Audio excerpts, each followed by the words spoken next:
শুভেচ্ছা। দেশের সংবাদে স্বাগত জানাচ্ছি সুমাইয়া সাজ্জাদ। শুরুতেই সংবাদ শিরোনাম।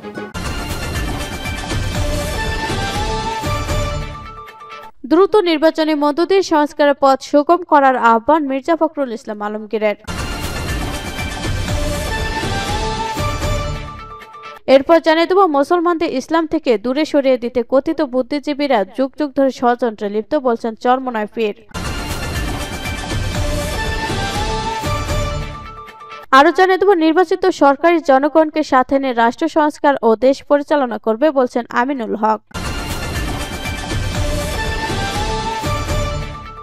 এদিকে নির্বাচন কবে জানতে চাইলে উপদেষ্টারা বিরক্ত হন, যা অনাকাঙ্ক্ষিত, বলছেন তারেক রহমান।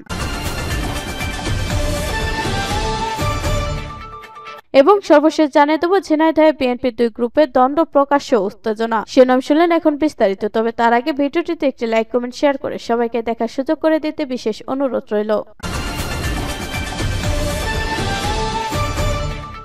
দ্রুত নির্বাচনের মধ্য দিয়ে সংস্কারের পথ সুগম করার আহ্বান মির্জা ফখরুল ইসলাম আলমগীরের। দ্রুত নির্বাচনের মধ্য দিয়ে দেশে সংস্কারের প্রথম সুগম করার আহ্বান জানিয়েছেন বিএনপির মহাসচিব মির্জা ফখরুল ইসলাম আলমগীর। তিনি বলেন, অনেকে সংস্কারের কথা বলেন, প্রথম সংস্কার তো শুরু করেছিলেন শহীদ রাষ্ট্রপতি জিয়াউর রহমান। তিনি বহুদলীয় গণতন্ত্রের প্রবর্তনের মধ্য দিয়ে এই সংস্কার শুরু করেছিলেন। প্রতিটি সেক্টরে তিনি সংস্কার করেছেন। এদেশের সংস্কার বা পরিবর্তন সবকিছু শুরু হয়েছিল বিএনপির হাত ধরেই। অন্তর্বর্তী সরকার উপদেষ্টাদের সমালোচনা করে তিনি বলেন, এখন তারাই আমাদের সংস্কারের কথা শোনান, যারা পদ গুণে বুদ্ধিমান, পতাকা বলে শক্তিমান। আমাদের 31 দফার পর আর কোনো সংস্কার থাকে না। দ্রুত নির্বাচনের মধ্য দিয়ে সংস্কারের পথ সুগম করুন। রোববার 15 ডিসেম্বর রাজধানীর ইঞ্জিনিয়ার্স ইনস্টিটিউশন মিলনায়তনে এক আলোচনা সভায় মির্জা ফখরুল ইসলাম এসব কথা বলেন। মহান বিজয় দিবসের এই আলোচনা সভার আয়োজন করে বিএনপি। এ সময় অন্তর্বর্তী সরকার উপদেষ্টাদের সমালোচনা করে বিএনপি নেতারা বলেন, পদ গুণে বুদ্ধিমান, পতাকা বলে শক্তিমান। ব্যাখ্যা দিয়ে তারা বলেন, পদ গুণে হলো বুদ্ধিমান, পতাকা গুণে হলো শক্তিমান, কিন্তু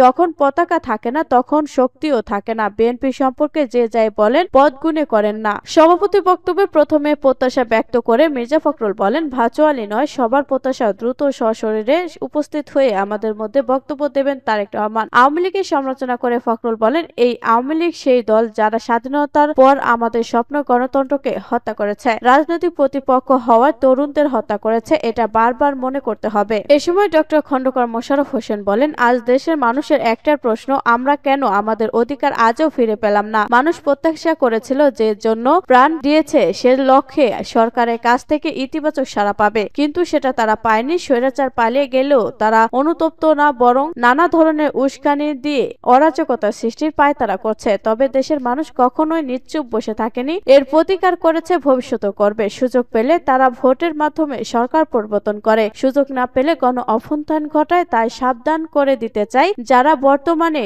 যারা দেশ চালাচ্ছে তারা দ্রুত নির্বাচনের ব্যবস্থা করুক। বিএনপির স্থায়ী কমিটির সদস্য ডক্টর আব্দুল মঈন খান বলেন, বিজয়ের কথা বললে পারতাম না যদি জিয়াউর রহমান স্বাধীনতা যুদ্ধের ঘোষণা না করতেন। নতুন প্রজন্ম অবশ্যই রাষ্ট্র ক্ষমতায় আসবে, তবে বলতে চাই, নতুন পরিবর্তনের ফসল ঘরে তুলতে হবে। ভাবার কারণ নেই, সবাই অন্তর্বর্তী সরকারের দিকে তাকিয়ে আছে। যতদিন ভোটের অধিকার অর্জিত না হবে ততদিন পর্যন্ত আমাদের আন্দোলন চলবে, রাজপথ ছেড়ে যাব না। বিএনপির স্থায়ী কমিটির সদস্য নজরুল ইসলাম খান বলেন, আমরা ভারাক্রান্ত হয়ে পড়েছি, এত ভার কিভাবে বহন করব? এত প্রাণ দেয়া স্বপ্ন দেখা, তার কি কোনো বাস্তবায়ন হয়েছে? আন্তর্জাতিক ষড়যন্ত্রের মাধ্যমে বিএনপি প্রতিষ্ঠাতা শহীদ রাষ্ট্রপতি জিয়াউর রহমানকে হত্যা ও খালেদা জিয়াকে জেলে নেওয়া হয়েছিল 24 সালে। এবার আকাঙ্ক্ষা আরো বেশি, জনগণের স্বপ্ন বেশি। এত প্রাণ ও হতাহতে বাংলাদেশের কোনো সময় হয়নি। নির্বাচন করে রাষ্ট্র ক্ষমতায় আসতে চায়, ষড়যন্ত্র করে নয়। তাই বলেছে আমাদের ভারপ্রাপ্ত চেয়ারম্যান তারেক রহমান, মানুষের শ্রদ্ধা, ভালোবাসার ভোটের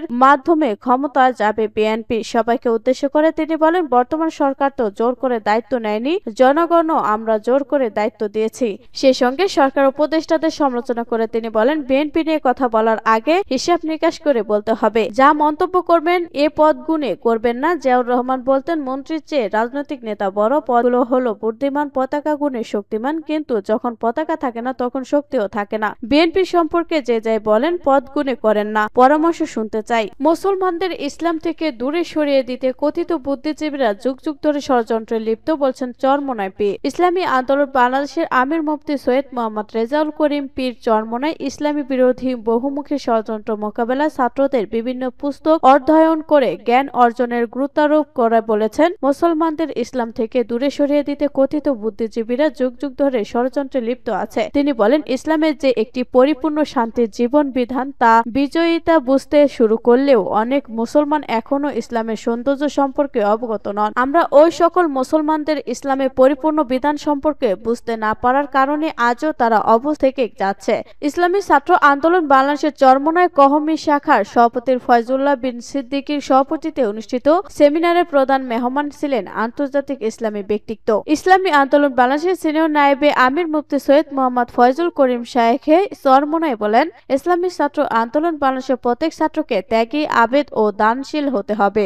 নিজের চেয়ে অপরকে প্রাধান্য দিয়ে সমাজে সেবা করতে হবে। শাহবাদের নমুনা ইসলামী হুকুমত কায়েমের জন্য ত্যাগী ও শাহাদাত বরণের জন্য প্রস্তুত থাকতে হবে। দুনিয়ার লোভ ত্যাগ করতে হবে। শাহবাদের ন্যায় ইমানের তাগিদে হিজরত ও দেশ ত্যাগ করতে হবে। ইসলাম কায়েমের জন্য সবকিছু উজাড় করে দিতে হবে। নির্বাচিত সরকারি জনগণের সাথে নিয়ে রাষ্ট্র সংস্কার ও দেশ পরিচালনা করবে, বলছেন আমিনুল হক। জনগণের ভোটের মাধ্যমে নির্বাচিত সরকারের জনগণকে সাথে নিয়ে রাষ্ট্র সংস্কার ও দেশ পরিচালনা করবে বলে জানিয়েছেন বিএনপি কেন্দ্রীয় ক্রীড়া বিষয়ক সম্পাদক ও ঢাকা মহানগর উত্তর বিএনপির আহ্বায়ক আমিনুল হক। অন্তর্বর্তীকালীন সরকারকে উদ্দেশ্য করে তিনি বলেন, সংস্কার কখনো নির্দিষ্ট সময়ের ভিতরে করা যায় না। এটা একটি চলমান প্রক্রিয়া। যখন যে সমস্যা আসবে তখন সেই সমস্যার সমাধান করতে হবে।